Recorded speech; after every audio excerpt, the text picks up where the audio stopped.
Hello बच्चों, तो आप सभी का इस नए वीडियो में फिर से स्वागत है। हर हर महादेव।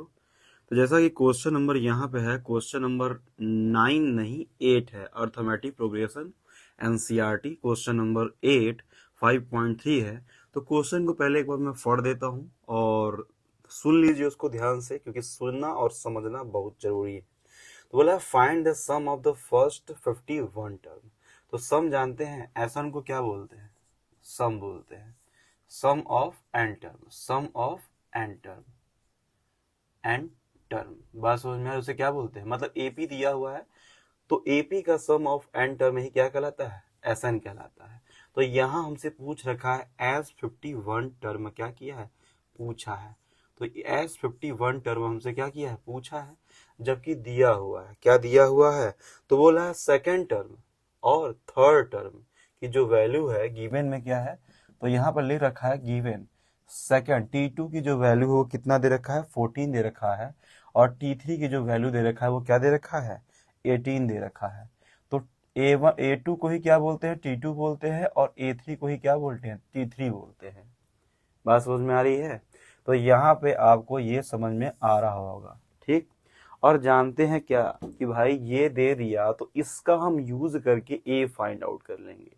तो ए तो नहीं निकल पाएगा अभी, पहले फिलहाल में डी निकल सकता है, क्योंकि जानते हैं कि डी इज इक्वल टू क्या होता है? तो D is equal to common difference. तो कॉमन डिफरेंस बहुत जरूरी होगा S51 फाइंड आउट करने के लिए। तो डी निकालेंगे हम कैसे?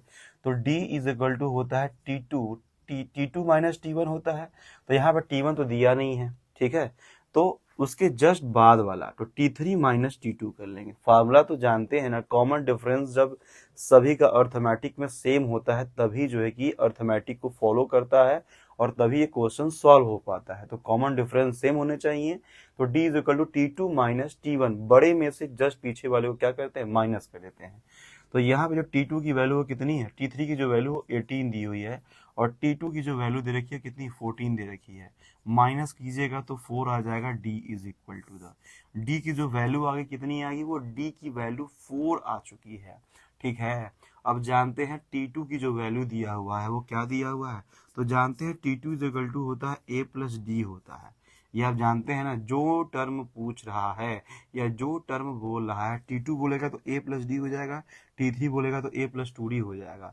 मतलब D में एक इससे नीचे रहेगा। और T2 की वैल्यू कितनी दे रखा है? तो यहाँ पे T2 की वैल्यू 14 दे रखा है। अभी मैंने D की वैल्यू कितनी निकाली है? तो D की वैल्यू मैंने निकाली है 4 निकाली है। अब इस 4 को क्या कर देंगे? उधर भेज देंगे। तो 14 minus 4 is equal to the A। तो जो A की वैल्यू आएगी कितनी आ जाएगी? A की वैल्यू जो आ जाएगी वो हो जाएगी 10 हो जाएगी। A की वैल्यू कितनी आ गई? तो A की वैल्यू हो गई 10।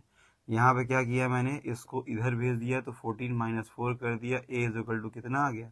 तो A is equal to the 10। अब अप्लाई करेंगे क्या हम? आगे का प्रोसेस चलेंगे। तो A की वैल्यू आ गई, D की वैल्यू आ गई, ये दो वैल्यूज आ गई हैं। बात समझ में आ रही है? तो A की वैल्यू आ गई, D की वैल्यू आ गई और N भी हमको दिया हुआ है। N यहाँ पे क्या है? N इज इक्वल टू 51 है।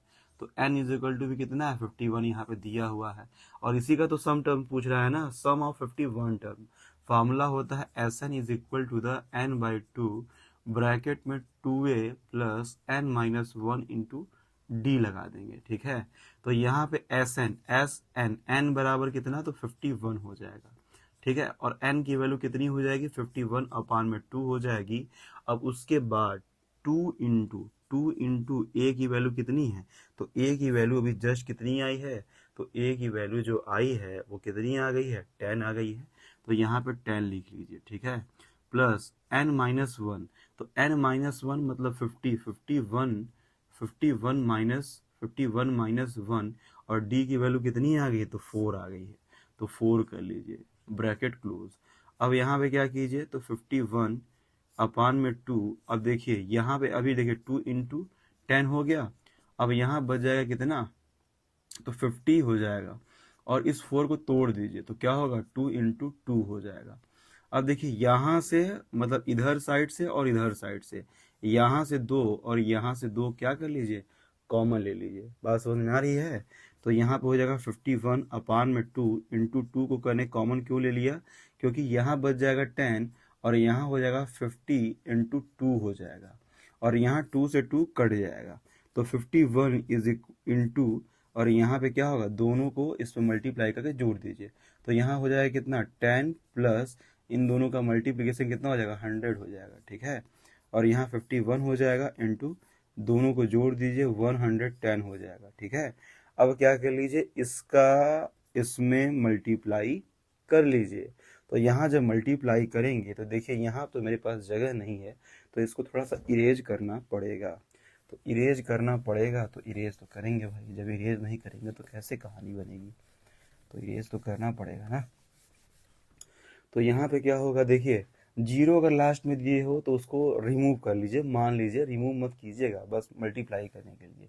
तो यहाँ होगा 51 इंटू 1 कर लेंगे, 1 1 जा 1 1 5 जा 5, 1 1 जा 1 1 5 जा 5, 1 हो गया, 6 हो गया, 5 हो गया।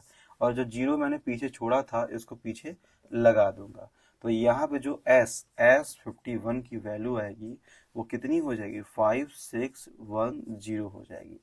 तो S51 की जो वैल्यू हो जाएगी वो कितनी हो जाएगी, 5610 इसकी वैल्यू हो जाएगी।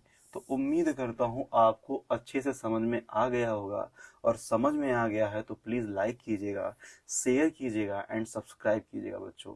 बहुत प्यार से और बहुत ही मेहनत से बनाता हूँ।